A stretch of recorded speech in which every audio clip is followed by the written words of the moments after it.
The federal ಕರ್ನಾಟಕದ podcast ಕಾರ್ಯಕ್ರಮಕ್ಕೆ ಹಿರಿಯ ಪತ್ರಕರ್ತರಾದ ದಿನೇಶ್ ಅಮೀನ್ಮಠ್ ಅವರು ನಮ್ಮ ಜೊತೆಗಿದ್ದಾರೆ. ಅವರ ಜೊತೆಗೆ ವಿಶೇಷವಾದ ಒಂದು ಕಾಲಘಟ್ಟದಲ್ಲಿ ನಾವು ಮಾತಾಡ್ತಾ ಇದ್ದೀವಿ. ಕರ್ನಾಟಕದ ರಾಜಕಾರಣದ ಇತಿಹಾಸದಲ್ಲಿ ಒಂದು ಮೈಲಿಗಲ್ಲು ಅಥವಾ ಬೆಂಚ್ ಮಾರ್ಕ್ ಆಗ್ತಾ ಇದೆ. ಅದು ಕರ್ನಾಟಕದ ಈಗಿನ ಮುಖ್ಯಮಂತ್ರಿ ಸಿದ್ದರಾಮಯ್ಯನವರು ದೇವರಾಜ ಅರಸು ಅವರ 7 ವರ್ಷ 7 ತಿಂಗಳು 20 ದಿವಸ ಅದನ್ನು ಮೀರಿ ಒಂದು ಹೆಜ್ಜೆ ಮುಂದೆ ಹೋಗಿ ಅತಿ ದೀರ್ಘಾವಧಿಯಾಗಿ ಮುಖ್ಯಮಂತ್ರಿಯಾಗಿ ಕಾರ್ಯನಿರ್ವಹಿಸಿದಂತಹ ಒಂದು ಕಾಲಘಟ್ಟದಲ್ಲಿ ನಾವು ಇದ್ದೀವಿ. ಕರ್ನಾಟಕದ ರಾಜಕಾರಣದಲ್ಲಿ ಇದೊಂದು ಮೈಲಿಗಲ್ಲು. ದೇವರಾಜ ಅರಸು ಮತ್ತು ಸಿದ್ದರಾಮಯ್ಯನವರ ಒಂದು ಕಂಪ್ಯಾರಿಸನ್ ಮತ್ತು ಒಂದು ರೆಕಾರ್ಡ್ ಅಥವಾ ಸಿದ್ದರಾಮಯ್ಯನವರು ಮಾಡುತ್ತಿರುವ ದಾಖಲೆನ ಅಥವಾ ಒಂದು ರಾಜಕಾರಣದಲ್ಲಿ ಒಂದು ಘಟಿಸುವಂತಹ ಒಂದು ವಿದ್ಯಮಾನವ ಇದರ ಬಗ್ಗೆ ಚರ್ಚೆ ಮಾಡ್ತಿದ್ದೀವಿ. ಅಮೀನ್ಮಠ್ ಅವರಿಗೆ ಸ್ವಾಗತ. ಸರ್, ನಮ್ಮ ಕರ್ನಾಟಕದ ರಾಜಕಾರಣದಲ್ಲಿ ಇದೊಂದು ಮೈಲಿಗಲ್ಲು. ಅಂದರೆ ರಾಜಕಾರಣದ ಮಟ್ಟಿಗೆ ಸಿದ್ದರಾಮಯ್ಯನವರು ಅವರು 2013ರಿಂದ 18ರವರೆಗೆ ಮುಖ್ಯಮಂತ್ರಿ ಆಗಿದ್ದರು. ಈಗ 23ರಿಂದ ಮತ್ತೆ ಮುಖ್ಯಮಂತ್ರಿಯಾಗಿ ಈಗ ಅಧಿಕಾರವನ್ನು ಮಾಡ್ತಾ ಇದ್ದಾರೆ.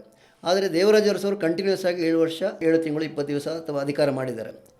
ಇದರ ಬಗ್ಗೆ ಅಂದರೆ ಆ ಕಾಲಘಟ್ಟ ಬೇರೆ, ಈ ಕಾಲಘಟ್ಟ ಬೇರೆ. ಈ ಹಿನ್ನೆಲೆಯಲ್ಲಿ ದೇವರಾಜ ಅರಸು ಅವರು ಮತ್ತು ಸಿದ್ದರಾಮಯ್ಯನವರು ಇಬ್ಬರೂ ಸಮಾಜವಾದಿ ಹಿನ್ನೆಲೆಯಿಂದ ಬಂದ ನಾಯಕರು. ಹೇಗೆ ಕಂಪೇರ್ ಮಾಡ್ತೀರಿ ಸರ್ ಇದಕ್ಕೆ? ಒಂದು ಕಾಲದ ವ್ಯತ್ಯಾಸಗಳು ಕೂಡ ಇದೆ. ಮನುಷ್ಯ ಎಲ್ಲರೂ ಕೂಡ ಆಯಾ ಪರಿಸರದ ಕೂಸಾಗಿರ್ತಾರೆ. ಆ ಕಾಲದ ಪರಿಸರದ ಕೂಸು, ಆ ಕಾಲದ ರಾಜಕೀಯದ ಪರಿಸರದ ಕೂಸು ಕೂಡ ಆಗಿರ್ತಾರೆ. ಇವರ ನಡುವೆ ಹೆಚ್ಚು ಕಡಿಮೆ ಒಂದು 30-31 ವರ್ಷಗಳ ಅಂತರ ಇದೆ. ದೇವರಾಜ ಅರಸು ಅವರು 1982ರಲ್ಲಿ ನಿಧನರಾದ ನಂತರ ಸಿದ್ದರಾಮಯ್ಯನವರು ವಿಧಾನಸಭೆ ಪ್ರವೇಶಿಸಿದರು 1983ರಲ್ಲಿ. ಅವರ ನಡುವಿನ ಒಂದು ಹೋಲಿಕೆ ಏನಂದರೆ, ಇಬ್ಬರೂ ಕೂಡ ಮೈಸೂರು ಪ್ರಾಂತ್ಯದವರು. ಸೈದ್ಧಾಂತಿಕವಾಗಿ ಇಬ್ಬರ ನಡುವೆ ಒಂದು ಸಹಮತ ಇದೆ, ಸಾಮಾಜಿಕ ನ್ಯಾಯದ ಬಗ್ಗೆ ಬದ್ಧತೆ ಇದ್ದವರು. ಸದ್ಯ ಸಿದ್ದರಾಮಯ್ಯನವರು ಕೂಡ ಕಾಂಗ್ರೆಸ್ ಪಕ್ಷದಲ್ಲಿ ಇದ್ದಾರೆ ಮತ್ತು ಕಾಂಗ್ರೆಸ್ ಪಕ್ಷದಲ್ಲಿ ಮುಖ್ಯಮಂತ್ರಿ ಆಗಿದ್ದಾರೆ ಅವರು. ಅರಸು ಅವರು ಪ್ರಾರಂಭದಿಂದಲೂ ಕಾಂಗ್ರೆಸ್ ಪಕ್ಷದಿಂದಲೇ ಬಂದವರು. ಇದು ಬಿಟ್ಟರೆ ಭಾಳ ಹೋಲಿಕೆಗಳು, ಅವರ ಕೌಟುಂಬಿಕ ಹಿನ್ನೆಲೆಯನ್ನು ನೋಡಿದರೆ ಹೋಲಿಕೆಯಲ್ಲ. ಅರಸು ಮನೆತನದಿಂದ ಬಂದವರು. ಅವರಿಗೆ ಬಾಲ್ಯದಲ್ಲಿ ಒಳ್ಳೆಯ ಶಿಕ್ಷಣ ಸಿಕ್ಕಿದೆ. ನಮಗೆಲ್ಲ ಗೊತ್ತಿದ್ದಾಗೆ ಸಿದ್ದರಾಮಯ್ಯನವರು 4ನೇ ಕ್ಲಾಸಿಗೆ ನೇರವಾಗಿ ಹೋದವರು. ಅವರಿಗೆ ಫಾರ್ಮುಲಾದ ಎಜುಕೇಷನ್ ತಗೊಳ್ಳಿಕ್ಕೆ ಕೂಡ ಆಗದ ಪರಿಸ್ಥಿತಿ ಇತ್ತು. ಅಂದರೆ ಅಂಥ ತೀವ್ರವಾದ ಬಡತನದಲ್ಲಿದ್ದಾರೆ ಅಂತಲ್ಲ, ಆ ಕಾಲದಲ್ಲಿ ವಿದ್ಯೆಗೆ ಮಹತ್ವನೇ ಅಷ್ಟು ಇತ್ತು. ಒಂದು ರೈತ ಕುಟುಂಬದಿಂದ ಬಂದವರು. ಈ ವ್ಯತ್ಯಾಸಗಳು ಅವರ ನಡುವೆ ಇದೆ. ದೇವರಾಜ ಅರಸು ಅವರು ಒಂದು ಮೈಕ್ರೋಸ್ಕೋಪಿಕ್ ಮೈನಾರಿಟಿ ಕಾಸ್ಟಿಂದ ಬಂದವರು. ಅದನ್ನು ಬ್ಯಾಕ್ವರ್ಡ್ ಅಂತಲೂ ಹೇಳಲಿಕ್ಕಾಗೋದಿಲ್ಲ, ಸಣ್ಣ ಕಾಸ್ಟಿಂದ ಬಂದವರು. ಅವರು ಮುಖ್ಯಮಂತ್ರಿಯಾಗಿ ಇರುವಾಗಲೂ ನಂತರನೂ ಈಗಲೂ ಕೂಡ ಅವರ ಸಮುದಾಯದಿಂದ ಒಬ್ಬ ಶಾಸಕ ಆಗಲಿಕ್ಕೆ ಆಗಲಿಲ್ಲ, ಅವರ ಮಗಳು ಬಿಟ್ಟರೆ. ಇವರು ಒಂದು ಹಿಂದುಳಿದ ಜಾತಿಯಲ್ಲೇ ಒಂದು ದೊಡ್ಡ ಸಮುದಾಯಕ್ಕೆ ಸೇರೋರು. 7-8% ಪಾಪ್ಯುಲೇಷನ್ ಇದ್ದ ಇದಕ್ಕೆ ಬಂದವರು.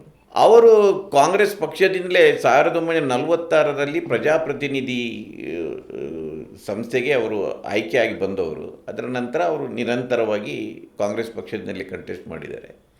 ಸಿದ್ದರಾಮಯ್ಯನವರು ಈ ತಾಲೂಕು ಬೋರ್ಡ್ಗೆ ಕಂಟೆಸ್ಟ್ ಮಾಡ್ತಾರೆ, ಅದರಲ್ಲಿ ಪಾರ್ಟಿ ಇರಲಿಲ್ಲ. ಆಮೇಲೆ ಲೋಕಸಭೆಗೆ ಕಂಟೆಸ್ಟ್ ಮಾಡ್ತಾರೆ, ಅಲ್ಲಿ ಸೋಲ್ತಾರೆ. ಆದರೆ 83ರಲ್ಲಿ ಅವರು ಪಕ್ಷೇತರ ಅಭ್ಯರ್ಥಿಯಾಗಿ ವಿಧಾನಸಭೆ ಪ್ರವೇಶಿಸಿದರು. ನಂತರ ಜನತಾದಳಿ ಇರ್ತಾರೆ, ಈಗ ಕಾಂಗ್ರೆಸ್ ಬಂದಿದ್ದಾರೆ. ಸೊ ಇಂಥ ವ್ಯತ್ಯಾಸಗಳು ಅವರ ಇಬ್ಬರ ನಡುವೆ ಇದೆ. ಆದರೆ ಇವತ್ತು ಎಲ್ಲರೂ ಕೂಡ ಅವರಿಬ್ಬರನ್ನು ಹೋಲಿಸೋದು ಯಾಕೆಂದರೆ, ಮೊದಲನೇದಾಗಿ ಇದೊಂದು ಸಿದ್ದರಾಮಯ್ಯನವರು ಯಾವಾಗಲೂ ಒಂದು ಮಾತು ಹೇಳ್ತಾರೆ, ನಾನೇ ಅರಸು.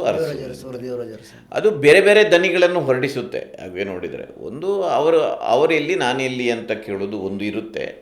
ಇನ್ನೊಂದು ಅವರ ಆಡಳಿತನೇ ಬೇರೆ, ನನ್ನ ಆಡಳಿತ ಬೇರೆಯೇ ಎನ್ನುವ ಒಂದು ಧ್ವನಿಯನ್ನು ಕೂಡ ಅದು ಕೊಡುತ್ತೆ.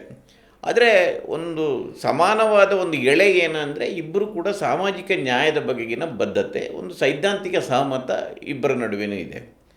ಇಲ್ಲಿ ಒಂದು ಆಶ್ಚರ್ಯಕರವಾದ ಅಂಶವೂ ಇದೆ. ಬಟ್ ಅದು ಸಿದ್ದರಾಮಯ್ಯನವರು ಎಲ್ಲೂ ಕ್ಲಾರಿಫೈ ಮಾಡಿಲ್ಲ. ಸಿದ್ದರಾಮಯ್ಯನವರು ಮೈಸೂರಿಂದ ಬಂದವರು, ಆದರೆ ಯಾವತ್ತೂ ಕೂಡ ದೇವರಾಜ ಅರಸರ ಜೊತೆ ಅವ್ರಿಗೆ ಒಡನಾಟ ಇರಲಿಲ್ಲ.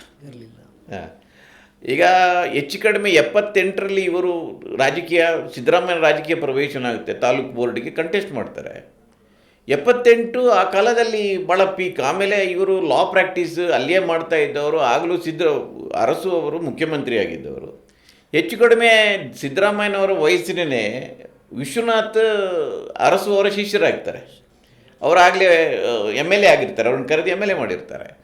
ಆದರೆ ಅರಸು ಸಿದ್ದರಾಮಯ್ಯನವರಿಗೆ ಮತ್ತು ಅರಸುಗೆ ಮುಖಾಮುಖಿ ಆಗಿದ್ದೇ ಕಡಿಮೆ.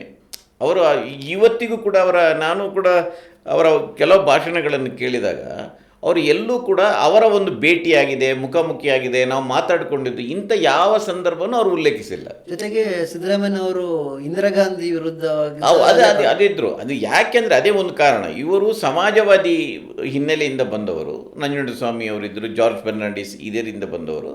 ಆ ಕಾಲದಲ್ಲಿ ಕಾಂಗ್ರೆಸ್ಸಿಗೆ ವಿರುದ್ಧವಾಗಿತ್ತು ಅದು ಒಂದಿದೆ. ಆದರೆ ಇವತ್ತು ವಿರೋಧ ಪಕ್ಷದಲ್ಲಿ ಇದ್ದರೂ ಕೂಡ ಒಂದು ಒಡನಾಟ ಇರುತ್ತೆ ಅಲ್ವಾ, ಅದು ಆ ಮುಖಾಮುಖಿ ಆಗಲಿಲ್ಲ. ಅರಸು ಬಗ್ಗೆ ಬಂದ ಲೇಖನಗಳು, ಅವರ ಭಾಷಣಗಳನ್ನೆಲ್ಲ ನನಗೆ ಗಮನಕ್ಕೆ ಬಂದಾಗೆ ಎಲ್ಲೂ ಕೂಡ ಸಿದ್ದರಾಮಯ್ಯನವರ ಪ್ರಸ್ತಾಪ ಇಲ್ಲ ಅದರಲ್ಲಿ. ನಮ್ಮೂರಿನಲ್ಲಿ ಒಬ್ಬ ಕುರುಬರ ಹುಡುಗ ಇದ್ದ, ಈಗ ವಿಶ್ವನಾಥ್ ಇದ್ರಲ್ಲ, ಹಂಗೆ ಅವ್ರಿಗೆ. ಯಾಕೆಂದರೆ ಅರಸುಗೆ ಒಂದು ಈ ರೀತಿ ಹಿಂದುಳಿದ ಜಾತಿಗಳನ್ನು ಹುಡುಕಿ ಅವರನ್ನು ಎತ್ಕೊಳ್ಳುವ ಒಂದು ಗುಣ ಇತ್ತು. ಎಲ್ಲ ಅವರು ಆಗ್ತಾರೆ. ಅವರಿಗೆ ಒಬ್ಬ ಕುರುಬರಲ್ಲಿ ಒಬ್ಬ ಲಾ ಓದಿದವನು ಇದ್ದಾನೆ, ಸ್ವಲ್ಪ ಬ್ರೈಟ್ ಇದ್ದಾನೆ, ಯಾಕೆ ಅವನು ಕಾಂಗ್ರೆಸ್ ತಗೊಳ್ಬಾರದಂತ ಯೋಚನೆ ಯಾಕೆ ಬರಲಿಲ್ಲ?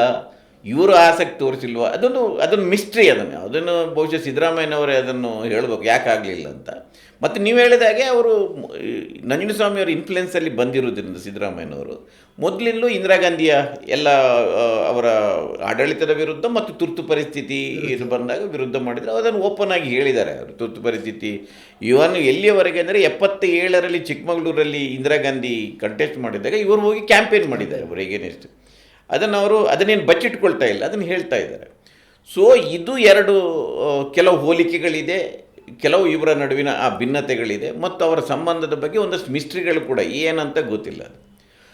ಇವತ್ತು ದೇವರಾಜ ಅರಸುನ ಸಾಮಾಜಿಕ ನ್ಯಾಯದ ಕಾರ್ಯಕ್ರಮಗಳು ಭಾಳ ಮುಖ್ಯವಾಗಿ ಭೂ ಸುಧಾರಣೆ ಮತ್ತು ಹಾವನೂರು ಆಯೋಗದ ವರದಿಯ ಅನುಷ್ಠಾನ ಎಲ್ಲ ಕಡೆ ಚರ್ಚೆ ಆಗ್ತಾ ಇದೆ. ಅದು ನನಗೆ ನೋಡಿ, ದೇವರಾಜ ಅರಸು ಅವರು 52ರ ಮೊದಲ ಇಲೆಕ್ಷನ್ನಲ್ಲಿ ಕಂಟೆಸ್ಟ್ ಮಾಡ್ತಾರೆ.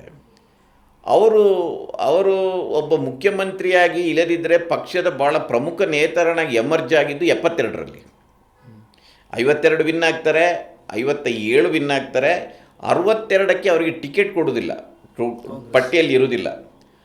ಆಗ ಅವರು ಟಿಕೆಟ್ ತಗೊಂಡು ಬರ್ತಾರೆ ಮತ್ತು ಅವಿರೋಧವಾಗಿ ಆಯ್ಕೆ ಆಗ್ತಾರೆ. ಕಾಂಗ್ರೆಸ್ನ ಒಳಗಡೆ ಟಿಕೆಟ್ ಕೊಡಲಿಕ್ಕೆ ಹಿಂದೆ ಮುಂದೆ ನೋಡ್ತಾರೆ. ಯಾವಾಗ ಅವರು ಟಿಕೆಟ್ ಪಡೀತಾರೆ ಅವರು ಅವಿರೋಧವಾಗಿ ಆಯ್ಕೆ ಆಗ್ತಾರೆ. 67ರಲ್ಲಿ ಕೂಡ ಅವರಿಗೆ ವಿರೋಧ ಬರುತ್ತೆ, 72ರಲ್ಲೂ ಅವರಿಗೆ ವಿರೋಧ 72ರಲ್ಲಿ ಹೆಚ್ಚು ಕಡಿಮೆ ಅವರು ಟಿಕೆಟ್ ಕೊಡೋ ಪೊಸಿಷನಲ್ಲಿದ್ದರು. ಸೊ ಇದನ್ನು ಯಾಕೆ ಹೇಳ್ತಾ ಇದ್ದೇನೆ ಅಂದರೆ 52ರಿಂದ ಹೆಚ್ಚು ಕಡಿಮೆ 72ರ ಈ 20 ವರ್ಷ ಇದೆಯಲ್ಲ, ದೇವರಾಜ ಅರಸು ಅವರು ಈ ವಾಸ್ ನೋ ಬಡಿ ಇನ್ ದಿ ಪಾಲಿಟಿಕ್ಸ್.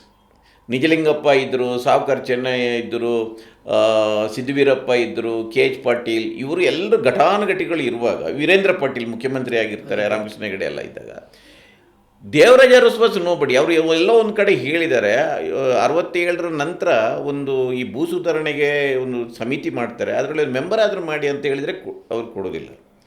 ಆದರೆ ಈ 69ರಲ್ಲಿ ಇಂದಿರಾ ಗಾಂಧಿ ಕಾಂಗ್ರೆಸ್ನೊಳಗಡೆ ಒಂದು ಸಂಚಲನ ಏನಾಗುತ್ತೆ, ಸ್ಪ್ಲಿಟ್ ಆಗುತ್ತೆ.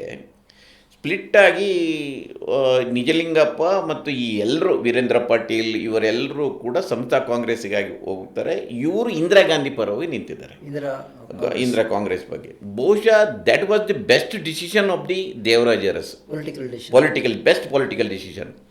ಆಗ ಏನಾಗುತ್ತೆ, ಈ ಹಿರಿಯ ತಲೆಗಳೆಲ್ಲ ಹೋಗಿಬಿಡುತ್ತೆ. ಆಗ 71ಕ್ಕೆ ಅಲ್ಲಿ ರಾಷ್ಟ್ರಪತಿ ಆಡಳಿತ ಎಲ್ಲ ಬರುತ್ತೆ. ಅದರ ನಂತರ ಇಲೆಕ್ಷನ್ಗೆ ಹೋದಾಗ 5 ವರ್ಷದ ಹಿಂದೆ ಇವರಿಗಾಗಿ ಯಾರ ಹತ್ರ ಇವರು ಟಿಕೆಟ್ ಕೇಳಬೇಕಿತ್ತ, ಇವರು ಆಗ ಎಲ್ಲ ಟಿಕೆಟ್ಗಳನ್ನು ಹಂಚುವ ಸ್ಥಿತಿಗೆ ಬಂದಿರ್ತಾರೆ. ದೇವರಾಜ ಅರಸು ಅವರ ಇಡೀ ಬದುಕನ್ನು ನೋಡಿದರೆ ಅವರ ಇಡೀ ನಾನೊಂದು 20 ವರ್ಷದ ನಂತರ ಇಲ್ಲದೆ 30 ವರ್ಷ ರಾಜಕೀಯದಲ್ಲಿ ಏನೇನು ಮಾಡಬೇಕು ಅನ್ನೋದನ್ನು ಅವ್ರು ಮೊದಲು ಡಿಸೈಡ್ ಮಾಡಿದಾಗಿತ್ತು. ಅಂದರೆ ಈ ರೀತಿ ಮಾಡ್ತಾ ಹೋಗಬೇಕು ಅನ್ನೋದು. ಸೊ 72ರಲ್ಲಿ ಅಲ್ಲಿಯವರೆಗೆ ನೀವು ನೋಡಿದರೆ ಕರ್ನಾಟಕದ ರಾಜಕೀಯ ಒಕ್ಕಲಿಗ ಮತ್ತು ಲಿಂಗಾಯತರ ಅವರ ಆಡಂಬೋಲ ಆಗಿತ್ತು, ಅವರೇ ಇದ್ದದ್ದು. ಅದನ್ನು ಅವರು ಅಬ್ಸರ್ವ್ ಮಾಡ್ತಾ ಇರ್ತಾರೆ. ನಾನು ಸುಮ್ಮನೆ ನೋಡ್ತಾ ಇದ್ದೆ, 72ರ ಚುನಾವಣೆಯಲ್ಲಿ ಅವರು 133 ಸೀಟ್ಗಳನ್ನು ದಲಿತರು, ಅಲ್ಪಸಂಖ್ಯಾತರು ಮತ್ತು ಹಿಂದುಳಿದ ಜಾತಿಗಳಿಗೆ ಕೊಡ್ತಾರೆ. ಅದರಲ್ಲಿ 93 ಮಂದಿ ಆಯ್ಕೆಯಾಗಿ ಬರ್ತಾರೆ. ಅಹಿಂದ ರಾಜಕಾರಣ ಅಲ್ಲಿಂದ ಆರಂಭ. ನಾನು ಹೇಳ್ತಾರೋ ಅದೇ ಹೇಳ್ತಾ ಇರೋದು ನಾನು. ಅಹಿಂದ ರಾಜಕಾರಣವನ್ನು ಅವರು ಅಹಿಂದ ಅಂತ ಹೆಸರು ಬಳಸಿಲ್ಲ, ಅವರು ಮಾಡಿದ್ದಾರೆ. ಇನ್ನೂ ಇಂಟ್ರೆಸ್ಟಿಂಗ್ ಏನಂದರೆ 70ರಲ್ಲಿ LG ಹಾವನೂರು ಅವರು ಹಿಂದುಳಿದ ಜಾತಿಗಳನ್ನು ಸಮ್ಮೇಳನ ಮಾಡ್ತಾರೆ. 73ರಲ್ಲಿ ಇದೇ ಅಲ್ಪಸಂಖ್ಯಾತ, ಹಿಂದುಳಿದ ಮತ್ತು ದಲಿತರದ್ದು ಒಂದು ಸಮ್ಮೇಳನ ಮಾಡಿ ಇಂದಿರಾ ಗಾಂಧಿಯನ್ನು ಕರೆಸಿ ಅದನ್ನು ಇನಾಗ್ರೇಷನ್ ಮಾಡಿಸ್ತಾರೆ. ಸೊ ಆ ತಯಾರಿಗಳೆಲ್ಲ ಅವರು ಮಾಡ್ತಾಯಿದ್ರು. ಆಮೇಲೆ ಅದನ್ನು ಭಾಳ ಬಹಿರಂಗವಾಗಿ ಹೇಳ್ಕೊಂಡು ಏನು ಮಾಡಿಲ್ಲ, ರಹಸ್ಯವಾಗಿ. ಅವ್ರಿಗೆ ಗೊತ್ತಿದೆ ನಾನು ಯಾರನ್ನು ಎದುರಾಕೊಳ್ಳಿಕ್ಕೆ ಹೋಗ್ತಾ ಇದ್ದೇನೆ, ಅದನ್ನು ಹೇಗೆ ಫೇಸ್ ಮಾಡಬೇಕು ಅನ್ನೋದು. ಸೊ ಇದೆಲ್ಲ ಅವರ ತಯಾರಿ. ನೀವು ಸಿದ್ದರಾಮಯ್ಯನ ಹೋಲಿಕೆ ಅವ್ರ ಜೊತೆ ಅವರ ರಾಜಕೀಯ ಜರ್ನಿಯನ್ನು ನೀವು ನೋಡಿದರೆ, ಅವರು 83ಕ್ಕೆ ಬಂದರು. ಆಮೇಲೆ 85ರಲ್ಲಿ ಅವರು ಜನತಾ ಪಕ್ಷಕ್ಕೆ ಸೇರಿ ಕಂಟೆಸ್ಟ್ ಮಾಡಿದರು. ಅದರ ನಂತರದ ಅವರು ಮಿನಿಸ್ಟರ್ ಆಗಿರ್ತಾರೆ, ಇಲ್ಲದಿದ್ದರೆ ಉಪಮುಖ್ಯಮಂತ್ರಿ ಆಗ್ತಾರೆ, ವಿರೋಧ ಪಕ್ಷದ ನಾಯಕರಾಗ್ತಾರೆ, ಆಮೇಲೆ ಮುಖ್ಯಮಂತ್ರಿ ಆಗ್ತಾರೆ. ಅವರು ಅಧಿಕಾರ ಇಲ್ಲದೆ 5 ವರ್ಷ ನಡುವಿನೊಂದು ಬಿಟ್ಟರೆ ಅಧಿಕಾರ ಇಲ್ಲದೆ ಕೂತದ್ದು ಕಡಿಮೆ. ಅವ್ರಿಗೆ ಭಾಳ ಸಲೀಸಾಗಿ ಅಧಿಕಾರಕ್ಕೆ ಬಂತು. ಇವರು 20 ವರ್ಷ ಸ್ಟ್ರಗಲ್ ಮಾಡಿದ್ದಾರೆ ದೇವರಾಜ ಅರಸು, ಅವರಿಗೆ ಆರಾಮಾಗಿ ಅಧಿಕಾರಕ್ಕೆ ಬಂತು. ಅದರಿಂದಾಗಿ ಬಹುಶಃ ಇವತ್ತು ಎಲ್ಲರೂ ಇನ್ನೊಂದು ಈಗ ಭಾಳ ಮಂದಿ ಹೇಳ್ತಾರೆ ದೇವರಾಜ ಅರಸು ಅವರನ್ನು ನೀವು ಸಿದ್ದರಾಮಯ್ಯವ್ರಿಗೆ ಕಂಪೇರ್ ಮಾಡುವಾಗಿಲ್ಲ, ಅವ್ರು ಮಾಡಿದ ಕೆಲಸ ಇವರು ಮಾಡಿದ ಕೆಲಸವನ್ನು ಹೋಲಿಕೆ ಮಾಡ್ತಾರೆ. ಈಗ ಈ ಸಂದರ್ಭದಲ್ಲಿ ಅದನ್ನೇ ಮಾಡಬೇಕು, ಅದರ ಬಗ್ಗೆ ಆಕ್ಷೇಪ ಇಲ್ಲ ನನಗೆ. ಆದರೆ ನಾನು ಬಹುಶಃ ಕೆಲವು ಕಡೆ ಮಾತಾಡಿದ್ದೀನಿ. ಅದು ನನಗೆ ನಮ್ಮ ಗಮನಕ್ಕೆ ಬರುವ ಭಾಳ ಮುಖ್ಯ ವಿಷಯ ಏನಂದರೆ ಆಗಿನ ಸಮಾಜ ಮತ್ತು ಈಗಿನ ಸಮಾಜ. ಈಗ ಆಗ ಕೂಡ ಒಕ್ಕಲಿಗ ಲಿಂಗಾಯತರ ಘಟಾನುಘಟಿ ನಾಯಕರುಗಳಿದ್ದರು. ನೀವು ಭೂ ಸುಧಾರಣೆ ಮತ್ತು ಮೀಸಲಾತಿ ಇದೆಯಲ್ಲ, ಅದರ ವಿಕ್ಟಿಮ್ಗಳಂತ ನೀವು ಹೇಳೋದಿದ್ರೆ ಅದು ಒಕ್ಕಲಿಗರು ಮತ್ತು ಲಿಂಗಾಯತರು, ಭೂಮಾಲಕ ವರ್ಗ ಮತ್ತು ಮೇಲ್ಜಾತಿಯ ವರ್ಗ ಅಂತ. ಅವರನ್ನು ಎದುರು ಹಾಕ್ಕೊಂಡು ಅವರು ಆ 2 ಕಾರ್ಯಕ್ರಮಗಳನ್ನು ಜಾರಿಗೆ ತರ್ತಾರೆ. ಆದರೆ ಆಗಿನ ಕಾಲದ ಒಕ್ಕಲಿಗರು, ಲಿಂಗಾಯತರು ಅದನ್ನೊಂದು ದೊಡ್ಡ ಪ್ರಮಾಣದಲ್ಲಿ ಅದನ್ನು ಪ್ರತಿರೋಧವಾಗಿ ಒಡ್ಡುವುದಿಲ್ಲ. ನಾನು ಅವ್ರಿಗೂ ಸಂಪೂರ್ಣ ಬೆಂಬಲ ಕೊಟ್ಟಿದ್ದಾರೆ ಅಂತ ನಾನು ಹೇಳೋದಿಲ್ಲ, ಆದರೆ ದೊಡ್ಡ ಮಟ್ಟದ ಪ್ರತಿರೋಧವನ್ನು ಒಡ್ಡಿಲ್ಲ. ಅದನ್ನು ಕೂಡ ನಾವು ಇವತ್ತು ಅಂದರೆ they are very large hearted and liberal ಅಂತ ನನಗೆ ಅನಿಸುತ್ತೆ ಆ ಕಾಲದಲ್ಲಿ. ಉದಾಹರಣೆಗೆ ರೆವಿನ್ಯೂ ಮಿನಿಸ್ಟ್ರು ಹುಚ್ಚುಮಾಸ್ತಿಗೌಡರು, ಭೂ ಸುಧಾರಣಾ ಸಚಿವರು ಸುಬ್ಬಯ್ಯ ಶೆಟ್ಟರು. ನಿಮಗೆ ಇನ್ನೂ ಚೆನ್ನಾಗಿ ಗೊತ್ತು, ಸುಬ್ಬಯ್ಯ ಶೆಟ್ಟರು ಬಂಟ ಸಮುದಾಯಕ್ಕೆ ಸೇರಿದವರು. ನೀವು ಭೂ ಸುಧಾರಣೆ ಜಾರಿಗೆ ಸರಿಯಾಗಿ ಬಂದದ್ದು ದಕ್ಷಿಣ ಕನ್ನಡ, ಉಡುಪಿ, ಉತ್ತರ ಕನ್ನಡಗಳಲ್ಲಿ. ಆ ಎಂಥ ಮನುಷ್ಯ ಅಂದರೆ ನಾನು ಯಾವಾಗಲೂ ಹೇಳ್ತೇನೆ, is A GeM of man. ಅಂಥ ಇನ್ನೊಬ್ಬ ರಾಜಕಾರಣಿಯನ್ನು ನಮ್ಗೆ ಬಹುಶಃ ಕಾಣಲಿಕ್ಕೆ ಆಗಲಿಕ್ಕಿಲ್ಲ. ಕೊನೆಯವರೆಗೆ ದೇವರಾಜ ಅರಸು ಜೊತೆ ಇದ್ದರು. ಬಂಟ ಸಮುದಾಯಕ್ಕೆ, ಭೂಮಾಲಿಕ ವರ್ಗಕ್ಕೆ ಸೇರಿದವರಾಗಿದ್ದರು. ಅವರ ವಿರುದ್ಧ there was not A single complaint of the nepotism. ಅದು ಗ್ರೇಟ್. ಅದು ಸೊ ದೇವರಾಜ ಅರಸು ಅಂದರೆ ದೇವರಾಜ ಅರಸು ಸಕ್ಸಸ್ಸಲ್ಲಿ ಅವರ ಕಲೀಗಿಗಳದ್ದು ಒಂದು ದೊಡ್ಡ ರೋಲ್ ಇತ್ತಂತ. ಮತ್ತು ಆ ಕಾಲದ ಸಮಾಜದ ಒಂದು ರೋಲ್ ಕೂಡ ಇತ್ತು. ಈಗ ಅವರ ಕಲೀಗಳನ್ನು ತೆಗೆದು ನೋಡಿದರೆ ನೀವು ಬಸವಲಿಂಗಪ್ಪ ಇದ್ದರು ನೋಡಿ, ಫೈನಾನ್ಸ್ ಮಿನಿಸ್ಟ್ರಾಗಿ ಎಮ್ ಐ ಗೋರ್ಪಡೆ ಇದ್ದರು. ಆ ನಂತರ KH ರಂಗನಾಥ್ ಇದ್ದರು. ಕೊನೆಯ ದಿನಗಳಲ್ಲಿ ಬಂಗಾರಪ್ಪ ಬಂದರು. ಅಂದರೆ ವೀರಪ್ಪ ಮೊಯ್ಲಿ ಬಂದರು. ಅಂದರೆ ಆ ಸಮಾಜದಿಂದ ತಗೊಂಡು ಬಂದರು. They are very efficient. ಅದೇ ನೀವು ಹೇಳೋದಕ್ಕೊಂದು ಪೂರಕವಾಗಿ ಸಿದ್ದರಾಮಯ್ಯನವರನ್ನು ದೇವರಾಜ ಅರಸು ಅಂದರೆ ಮೈಸೂರು ಭಾಗದವರಾದರೂ ಒಂದು ಅವರ ಗಮನಕ್ಕೆ ಬಂದಿಲ್ಲ ಅಥವಾ ಏನೊಂದು ಮಿಸ್ಟ್ರಿ ಇದೆ ಅಂತ ಹೇಳಿದ್ರಿ. ಆದರೆ ದೇವರಾಜ ಅರಸು ಅವರು ಖರ್ಗೆ ಅವರನ್ನು ಅಥವಾ ವೀರಪ್ಪ ಮೊಯ್ಲಿ ಅವರಂತಹ ಒಬ್ಬ ನಾಯಕರನ್ನು ಗುರುತಿಸಿ, ಅಥವಾ ವಿಶ್ವನಾಥ್ ಅಂತವ್ರ ನಾಯಕ ವೀರಪ್ಪ ಮೊಯ್ಲಿ ಅವರು ಮುಖ್ಯಮಂತ್ರಿಯಾಗಿ ಹೋದರು. ಅಂದರೆ ಈಗ ಮಲ್ಲಿಕಾರ್ಜುನ ಖರ್ಗೆ ಅಂತವರು ಲೋಕಸಭೆ ವಿರೋಧ ಪಕ್ಷ ನಾಯಕನಾಗಿ ರಾಜ್ಯಸಭೆ ಆ ಲೆವೆಲ್ಗೆ ಹೋಗಿದ್ದಾರೆ, ರಾಷ್ಟ್ರಮಟ್ಟ ರಾಜಕಾರಣ ಅಂದರೆ ಅಂಥವರೆಲ್ಲ ಗುರುತಿಸಿದ್ದಾರೆ. ಆದರೆ ಕಂಪೇರ್ ಮಾಡಿದರೆ ಅಂದರೆ ಸಿದ್ದರಾಮಯ್ಯನವರು ಈ ಥರ ಏನು ಮಾಡಿದ್ದಾರೆ ಅಂತ ಅನಿಸುತ್ತೆ. ಅದೊಂದು ಚರ್ಚೆ ಇದೆ. 72ರಲ್ಲಿ ನೋಡಿ, ನಾನು ಯಾವಾಗಲೂ ಅರಸು ಅವರ ಇದನ್ನು ಅವಸರದ ಕ್ರಾಂತಿ ಅಂತ ಹೇಳ್ತೇನೆ. ಅದು ಅವಸರ, ಯಾಕೆಂದರೆ ಇನ್ನೊಂದು ಕಾಲವನ್ನು ಮೀರಿ ಯೋಚನೆ ಮಾಡಿದ ಅವರು. ಅದು ಲೋಯ ಅವರ ಬಗ್ಗೆನೇ ಹೇಳ್ಕೊಳ್ತಾ ಇದ್ರು. ಅಂದರೆ ಅವರು ಕಾಲವನ್ನು ಮೀರಿ, ಆ ಕಾಲದಲ್ಲಿ ಆ ರೀತಿ ಯೋಚನೆ ಮಾಡಿದರೆ ಇವನು ಹುಚ್ಚ ಅಂತ ಹೇಳ್ತಾಯಿದ್ರು. ಆಗಲ್ಲ, ಅದು ಕಾಲವನ್ನು ಮೀರಿ ಯೋಚನೆ ಮಾಡಿದರು ಅವರು. ಅದರಿಂದಾಗಿ 72ನಲ್ಲಿ ಇದನ್ನೆಲ್ಲ ನನಗೆ ಕಾರ್ಯಕ್ರಮ ತರಬೇಕು, ತರಬೇಕಾದ್ರೆ ನನ್ನ ಬೆಂಬಲಕ್ಕೆ ಈ ಸಮುದಾಯದ ಪ್ರಾತಿನಿಧ್ಯ ಸಂಪುಟದಲ್ಲಿ ಮತ್ತು ಸರ್ಕಾರದಲ್ಲಿ ಇರಬೇಕು ಅಂತ ಹೇಳಿ ಹುಡುಕಿ ಜನಾರ್ದನ್ ಪೂಜಾರಿ ಅಂತಂದು ಲೋಕಸಭೆ ಕಳಿಸ್ತಾರೆ, ಮೊಯ್ಲಿ ಅಂತ ತರ್ತಾರೆ, ಧರ್ಮ್ ಸಿಂಗ್ ಅಂತ ತರ್ತಾರೆ, ಖರ್ಗೆ ಅಂತ ತರ್ತಾರೆ, ಕೆ ಎಚ್ ರಂಗನಾಥ್, ಬಸವಲಿಂಗಪ್ಪ ಅವ್ರನ್ನ ಗತ್ತಿರ ಇಟ್ಕೊಳ್ಳಿ, ದೇವೇಂದ್ರಪ್ಪ ಗಾಳಪ್ಪ ಒಬ್ಬ ಲಂಬಾಣಿ ಅವ್ರನ್ನ ತಗೊಂಡು ಬರ್ತಾರೆ. ಸೊ ಇಂಥವ್ರನ್ನೆಲ್ಲ ತಗೊಂಡು ಬಂದು ಅದೇ ಹೇಳಿದ್ದಲ್ಲ, 93 ಮಂದಿ ಈ ವರ್ಗಕ್ಕೆ ಸೇರಿದವರು ಇದ್ದಾರೆ. ಅದು ಕೂಡ ಅಂದರೆ ಘಟಾನುಘಟಿ ಬೆಳೆದ್ರು. ಅದರಿಂದಾಗಿ ಅವರಿಗೆ ಆ ಕಾರ್ಯಕ್ರಮಗಳನ್ನು ಇಂಪ್ಲಿಮೆಂಟ್ ಮಾಡಲಿಕ್ಕೆ ಸುಲಭ ಆಯಿತು ಅಂತ. ಯಾರಿಗೆ ಏನನ್ನು ಕೊಡಬೇಕು ಅವ್ರು ಕೊಟ್ಟರು. ಬಸವಲಿಂಗಪ್ಪ ನೀವೀಗ ಅವರೆಲ್ಲರೂ ಕೂಡ ಒಬ್ಬ ಮುಖ್ಯಮಂತ್ರಿ ಆಗುವ ಅರ್ಹತೆ ಇದ್ದವರೇ ಎಲ್ಲರೂ. ಈಗ ಖರ್ಗೆಗೆ ಅವಕಾಶ ಸಿಕ್ಕಿಲ್ಲ ಅಂತ ಹೇಳ್ಬೋದು, ಇಲ್ಲ ನಾಳೆ ಅವ್ರು ಪ್ರಧಾನಿ ಆಗ್ಬೋದು, ಆ ಮಟ್ಟಕ್ಕೆ ಅವರು ಬೆಳೆದಿದ್ದಾರೆ. ವೀರಪ್ಪ ಮೊಯ್ಲಿ, ಧರ್ಮ್ ಸಿಂಗ್, ಬಸವಲಿಂಗಪ್ಪ, ಕೆ ಎಚ್ ರಂಗನಾಥ್, ಗೋರ್ಪಡೆ ಎಲ್ಲರೂ ಅವಕಾಶ ಸಿಕ್ಕಿದ್ರೆ ಮುಖ್ಯಮಂತ್ರಿಗಳಾಗೋರು. ಅವರು ಆರಿಸಿದ್ಕೊಂಡು ಜೊಳ್ಳುಗಳೇನಿರಲಿಲ್ಲ, ಅದು ಒಳ್ಳೆ ಕಾಳುಗಳೇ. ಅದು ನಿಷ್ಠೆ ವಿಷಯದಲ್ಲಿ ಕೊನೆಗೆ ಅವರು ಎಲ್ಲರೂ ಕೈ ಕೊಟ್ಟು ಹೋಗ್ತಾರೆ. ಅದು ಇನ್ನೊಂದು ಸ್ಟೋರಿ. ಅದು ಇನ್ನೊಂದು ಸ್ಟೋರಿ. ನೀವು ಹೇಳಿದ ಇನ್ನೊಂದು ಪ್ರಶ್ನೆಗೆ ಸಿದ್ದರಾಮಯ್ಯನವರು ಆ ರೀತಿ ಬೆಳೆಸಿಲ್ಲ ಅಂತ ಒಂದು ಆರೋಪ ಇದೆ. ಲೋಕೋಪಯೋಗಿ ಸಚಿವರು ಯಾರು? ಸತೀಶ್ ಜಾರಕಿಹೊಳಿ. ಗೃಹ ಸಚಿವರು ಯಾರು? G Parameshwar. Rural development minister ಯಾರು? ಪ್ರಿಯಾಂಕ್ ಖರ್ಗೆ ಅವರು. ಪವರ್ ಮಿನಿಸ್ಟರ್ ಯಾರು? ಕೆ ಜೆ ಜಾರ್ಜ್ ಅವರು. ಅಂದರೆ ಈ ಇಂಪಾರ್ಟೆಂಟ್ ಪೋರ್ಟ್ಫೋಲಿಯೋಗಳು ಇವತ್ತು ಕೂಡ, ಈಗ ವಸತಿ ಸಚಿವರು ಯಾರು? ಜಮೀರ್ ಅವರು. ಇವತ್ತು ಕೂಡ ಇಂಪಾರ್ಟೆಂಟ್ ಪೋರ್ಟ್ಫೋಲಿಯೋಗಳು ಐಂದದಲ್ಲೇ ಇದೆ. ಸಮಸ್ಯೆ ಏನಂದರೆ ಅವ್ರು ಎಷ್ಟು ಬೆಳೀತಾರೆ, ಎಷ್ಟು ಬೆಳೆದಿದ್ದಾರೆ ಅನ್ನೋದು ಇವತ್ತು ಪ್ರಶ್ನೆ. ಜೊಳ್ಳು ಕಾಳು. ಅದೇ ಹೇಳಿದ್ದು ನಾನು. ಅವರು ಎಲ್ಲರೂ ಸಮರ್ಥರೇ ಇದ್ದಾರೆ, ಇಲ್ಲಂತ ನಾನು ಹೇಳೋದಿಲ್ಲ. ಅವ್ರು ಬೆಳೆಯಬೇಕಿತ್ತು. ಈಗ ಬೈರತಿ ಸುರೇಶ್ ಇದ್ದಾರೆ, ಎಲ್ಲ ಎಷ್ಟು ಮಂದಿ ಇದ್ದಾರೆ, ಐಂದದವರೇ ಇಲ್ಲೇ ಇರುವುದಲ್ವಾ, ಎಲ್ಲ ಐಂದದವರೇ ಇದ್ದಾರೆ. ಬೆಳೆಯಲಿಲ್ಲ ಅಂತಾದರೆ ಅದು ಸಿದ್ದರಾಮಯ್ಯನವರ ತಪ್ಪಲ್ಲ ನನ್ನ ಪ್ರಕಾರ. ನಾವು ಹೇಳ್ಬೋದು ಸರಿಯಾದವ್ರನ್ನ ಇವರಿಗೆ ಅವಕಾಶ ಕೊಟ್ಟಿಲ್ಲ ಅಂತ ಒಂದು ಮಾತು ಹೇಳ್ಬೋದು.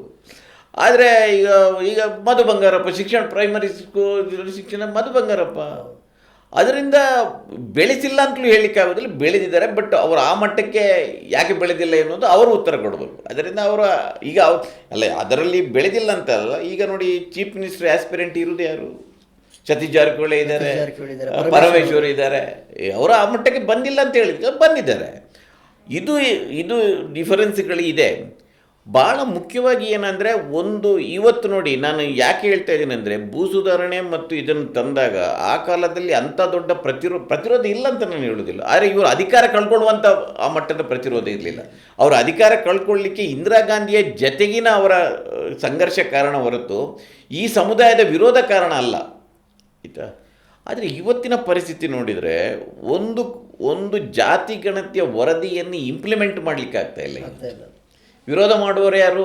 ಒಕ್ಕಲಿಗರು ಮತ್ತು ಲಿಂಗಾಯತ ಪಕ್ಷದ ಒಳಗಿದ್ದ ನಾಯಕರೇ ಅದನ್ನು ವಿರೋಧ ಮಾಡ್ತಾ ಇದ್ದಾರೆ ಇವತ್ತು. ಇದು ಆ ಸ್ಥಿತಿ ಬಂದಿದೆ ಅಂತ. ನೀವು ಆ ಕಾಲದ ಘಟಾನುಘಟಿ ನಾಯಕರನ್ನು ಮತ್ತು ಈಗ ಈ 20-30 ವರ್ಷಗಳಲ್ಲಿ ಎಲ್ಲ ಸಮುದಾಯದಲ್ಲೂ ಶಿಕ್ಷಣ ಸಿಕ್ಕಿದೆ, ಒಂದು ಜಾಗೃತಿಯಾಗಿದೆ.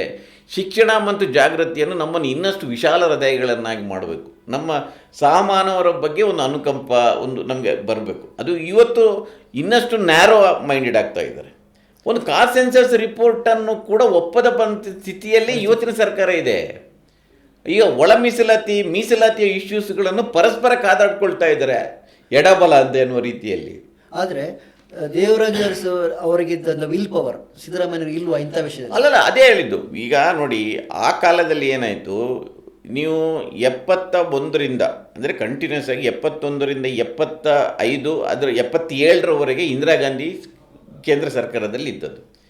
ಅವರಿಗೆ ಪೂರ್ಣ ಸಹಕಾರತೆ. ಯಾಕೆಂದರೆ ಇಂದಿರಾ ಗಾಂಧಿ ಕೂಡ ಆಕೆಗೆ ಎಲ್ಲ ಕಾರ್ಯಕ್ರಮಗಳನ್ನು ನೋಡಿದರೆ ಅದು ಬಡವರ ಪರವಾದ ಕಾರ್ಯಕ್ರಮ ಮತ್ತು ಒಂಥರ ಭಾಳ ರ್ಯಾಡಿಕಲ್ ಆಗಿ ನೋಡಿ, ಬ್ಯಾಂಕ್ಗಳ ರಾಷ್ಟ್ರೀಕರಣ, ರಾಜಧನ ರದ್ದತಿ, ಆಮೇಲೆ ನಿಮ್ಮ 20 ಪಾಯಿಂಟ್ಸ್ ಪ್ರೋಗ್ರಾಮು, ಇದೆಲ್ಲವೂ ಕೂಡ ಸಿಂಕ್ ಆಗ್ತಾಯಿತ್ತು. ಇವರ ಕಾರ್ಯಕ್ರಮ ಮತ್ತು ಅವರ ಕಾರ್ಯಕ್ರಮ. ಇವರು ಬಂದಾಗ ಏನಾಯ್ತು, 2013ಕ್ಕೆ ಬಂದು 2014ಕ್ಕೆ ಕೇಂದ್ರ ಸರ್ಕಾರದಲ್ಲಿ BJP ಸರ್ಕಾರ ಬಂತು. ಅಲ್ಲಿಂದ ಕಂಟಿನ್ಯೂಸ್ ಆಗಿ ಆ ಸರ್ಕಾರನೇ ಇದೆ. ಇವರಿಗೆ ಅಂದರೆ ಕೇಂದ್ರ ಸರ್ಕಾರದ ಬೆಂಬಲ ಇವರಿಗೆ ಬರಲಿಲ್ಲ, ಅದರ ಬದಿಗೆ ವಿರೋಧ ಆಯಿತು. ಇನ್ನೊಂದು ಕಾರಣ ಏನಂದರೆ, ನಾನು ಯಾವಾಗಲೂ ಅದನ್ನು ಯೋಚನೆ ಮಾಡ್ತಾ ಇರ್ತೇವೆ, ಅಂದರೆ ಸಿದ್ದರಾಮಯ್ಯ ನೀವು ಜರ್ನಲಿಸ್ಟ್ ಆಗಿ ನಿಮಗೆ ಗೊತ್ತಿರುತ್ತೆ, ಮುಖ್ಯಮಂತ್ರಿ ಅಂದರೆ ಮುಖ್ಯಮಂತ್ರಿ ಕಚೇರಿ ಕೂಡ, ಆಯಿತಾ. ನೀವು ಆಗಿನ ಕಾಲದ ಸರ್ಕಾರದಲ್ಲಿದ್ದ ಆಫೀಸರ್ಸ್ಗಳನ್ನು ನೀವು ನೋಡಿ, ಮತ್ತು ಈಗಿನ ಕಾಲದ IAS ಆಫೀಸರ್ಸ್ಗಳನ್ನು ನೋಡಿ ನೀವು. ಈಗ ದೇವರಾಜ ಅರಸು ಅವರ ಸರ್ಕಾರದಲ್ಲಿ JC ಲಿನ್ ಅಂತ ಅಧಿಕಾರಿ ಇದ್ದರು, ಚಿರಂಜೀವಿ ಸಿಂಗ್ ಅಂತವರು ಇದ್ದರು. ದೇವರಾಜ ಅರಸು ಅವರ ಎಲ್ಲ ಕಾರ್ಯಕ್ರಮಗಳ ಅನುಷ್ಠಾನದಲ್ಲಿ ಭಾಳ ದೊಡ್ಡ ಪಾತ್ರವನ್ನು ವಹಿಸಿದವರು ಈ ಇಬ್ಬರು ಅಧಿಕಾರಿಗಳು. ಈಗ ನೀವು ಬೇಕಾದ್ರೆ ರಮೇಶ್ ಕುಮಾರ್ ಯಾರಾದರೂ ಇದ್ದವರು ಆ ಕಾಲದಲ್ಲಿ ಇದ್ದವ್ರು ಕೇಳಿದರೆ ಅವ್ರು ಹೇಳ್ತಾರೆ. ಇವತ್ತಿಗೂ ಚಿರಂಜೀವಿ ಸಿಂಗ್ನ ಬಗ್ಗೆ ಒಂದೇ ಒಂದು ಕಳಂಕ ಇಲ್ಲ ಅಲ್ವಾ. ಅವರು ಸಾಮಾಜಿಕ ನ್ಯಾಯದ ಪರವಾಗಿದ್ದವರು. ಅದರಿಂದ ಇವತ್ತಿನ ಮುಖ್ಯಮಂತ್ರಿ ಕಚೇರಿಯಲ್ಲಿ ಅಂಥ ಯಾರಾದರೂ ಇಬ್ಬರು ಆಫೀಸರ್ಗಳಿದ್ದಾರೆ ಅಂತ ಹುಡುಕಿ ನೀವು ಸಾಧ್ಯನೇ ಇಲ್ಲ ಇವತ್ತು. ಅಂದರೆ ದೇವರಾಜ ಅರಸು ಅವರು ಚಿರಂಜೀವಿ ಸಿಂಗ್ ಅಂತವ್ರು ಲಿನ್ ಅಂತವ್ರನ್ನ ಗುರುತಿಸಿದ್ದಾರೆ ಅನ್ನೋದು ಕೂಡ ನಿಜ, ಅದು ನಿಜ. ಅದಕ್ಕೆ ಕೆಲವು ಎರಡು ರೀತಿ ಇದೆ. ಒಂದು ಈ ಡಿಜೆನರೇಷನ್ ಎನ್ನುವುದು ಇದೆ ಅಲ್ಲ, ಅದು ಎಲ್ಲ ರಾಜಕಾರಣದಲ್ಲಿ ಆಗಿದೆ, ಬ್ಯೂರೋಕ್ರಸಿಯಲ್ಲಿ ಆಗಿದೆ, ಮಾಧ್ಯಮದಲ್ಲಿ ಆಗಿದೆ. ಈ ಪರಿಸ್ಥಿತಿಯಲ್ಲಿ ಸಿದ್ದರಾಮಯ್ಯ ಕೆಲಸ ಮಾಡಬೇಕು ಈಗ. ಅದರಿಂದ ಮುಖ್ಯಮಂತ್ರಿ ಅಧಿಕಾರಿಗಳ ಒಂದು ಪಾತ್ರ ಇದೆ, ಆ ಕಾಲದಲ್ಲಿದ್ದ ಸಮಾಜದಲ್ಲಿದ್ದ ಬೇರೆ ಬೇರೆ ಜಾತಿಗಳದ್ದು ಒಂದು ಪಾತ್ರ ಇದೆ. ಇನ್ನೊಂದು ಭಾಳ ಮುಖ್ಯವಾಗಿ ಇವತ್ತು ಸಿದ್ದರಾಮಯ್ಯನವರ ಎದುರಿಗಿರುವ ಚಾಲೆಂಜ್ಗಳು ಬೇರೆ, ದೇವರಾಜ ಅರಸು ಇದ್ದ ಚಾಲೆಂಜ್ಗಳು ಬೇರೆ. ನೀವು ನೋಡಿ, ದೇವರಾಜ ಅರಸು ಅಧಿಕಾರಕ್ಕೆ ಬಂದಾಗ ಅದಕ್ಕಿಂತ ಹಿಂದಿನ ಒಂದು 10 ವರ್ಷವನ್ನು ನೀವು ನೋಡಿದರೆ, ಉದಾಹರಣೆಗೆ 64-65ರಲ್ಲಿ ಕಾಗೋಡು ಸತ್ಯಾಗ್ರಹ ಆಗುತ್ತೆ, ಗೇಣಿದರ ಚಳವಳಿ ಆಗುತ್ತೆ. ನೀವು 1917ರಲ್ಲಿಯೇ ಹಳೆ ಮೈಸೂರು ಪ್ರಾಂತ್ಯದಲ್ಲಿ ಜಸ್ಟಿಸ್ ಪಾರ್ಟಿ ಬರುತ್ತೆ, ಅಬ್ರಾಹ್ಮಣ ಚಳವಳಿಗಳು ನಡೆದಿರುತ್ತೆ, ಬೇರೆ ಬೇರೆ ಜಾತಿಗಳ ಸಂಘಟನೆಗಳು ಶುರುವಾಗಿರುತ್ತೆ. ಅದೆಲ್ಲ ಬಂದು ಕೊನೆಗೆ ದೇವರಾಜ ಅರಸರ ಸರ್ಕಾರದಲ್ಲಿ ಭೂಸಾ ಪ್ರಕರಣ ಆದಾಗ ದಲಿತ ಚಳವಳಿ, ಬಂಡಾಯ ಚಳವಳಿಗಳು ಶುರುವಾಗಿರುತ್ತೆ, ರೈತ ಚಳವಳಿ ಶುರುವಾಗುತ್ತೆ. ಆ ಎಲ್ಲ ಚಳವಳಿಗಳ ಬೀಜಾಂಕುರ ಆಗಿದ್ದು ಈ ಕಾಲದಲ್ಲಿ.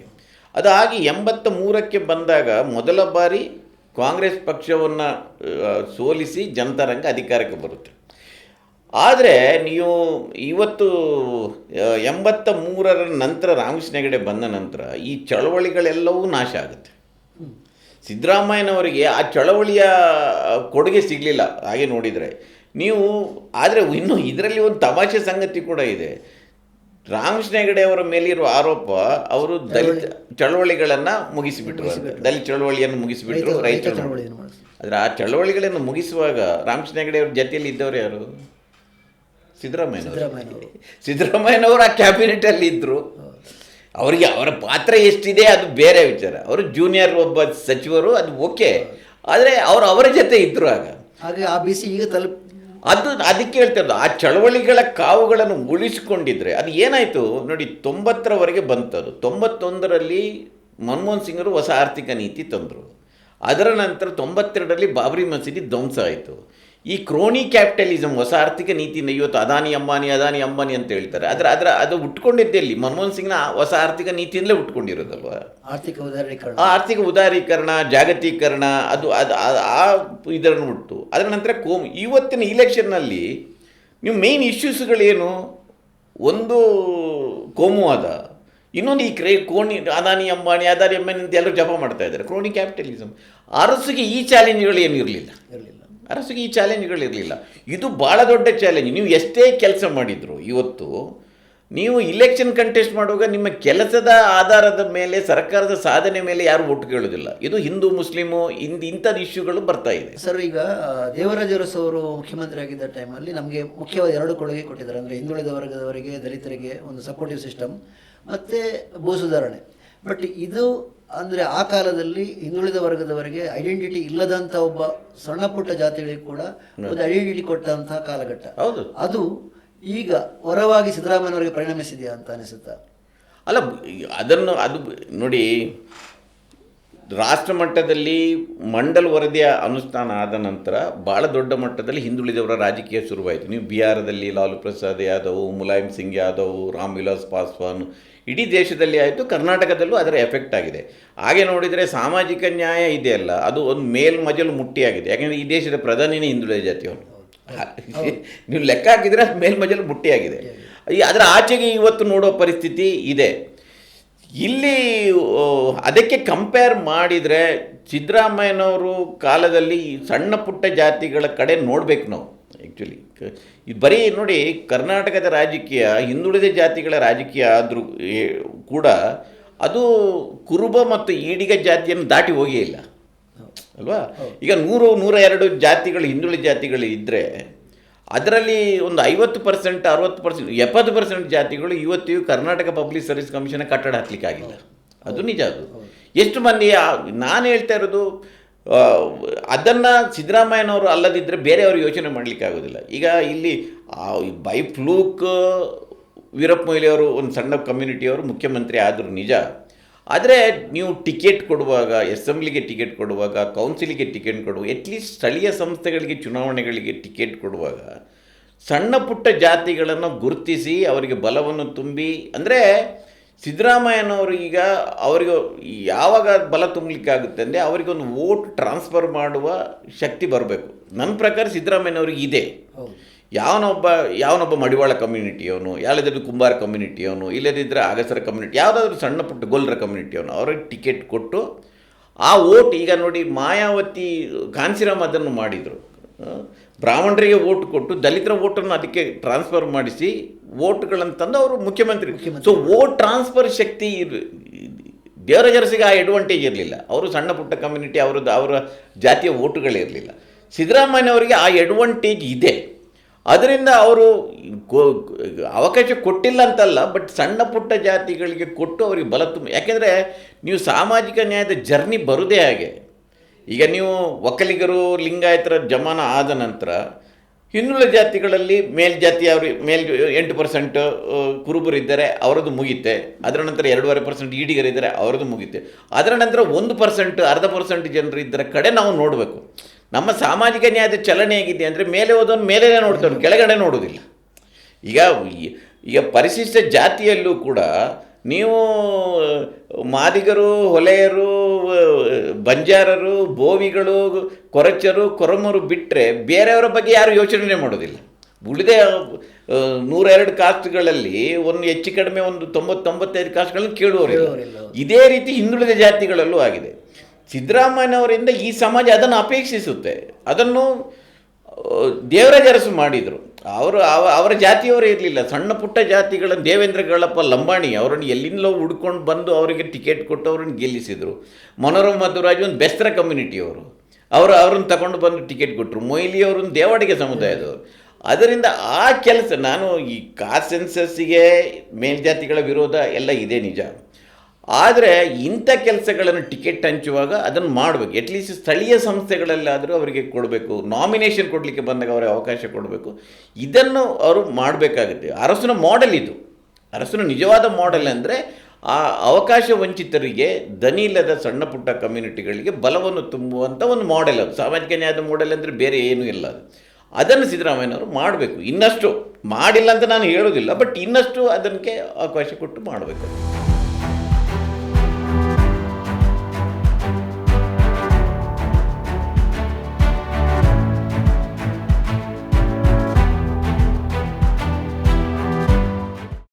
ಹೆಚ್ಚಿನ ಸುದ್ದಿ ಅಪ್ಡೇಟ್ಗೆ ಈಗಲೇ ದ ಫೆಡರಲ್ ಕರ್ನಾಟಕ ಯೂಟ್ಯೂಬ್ ಪೇಜನ್ನು ಸಬ್ಸ್ಕ್ರೈಬ್ ಮಾಡಿ.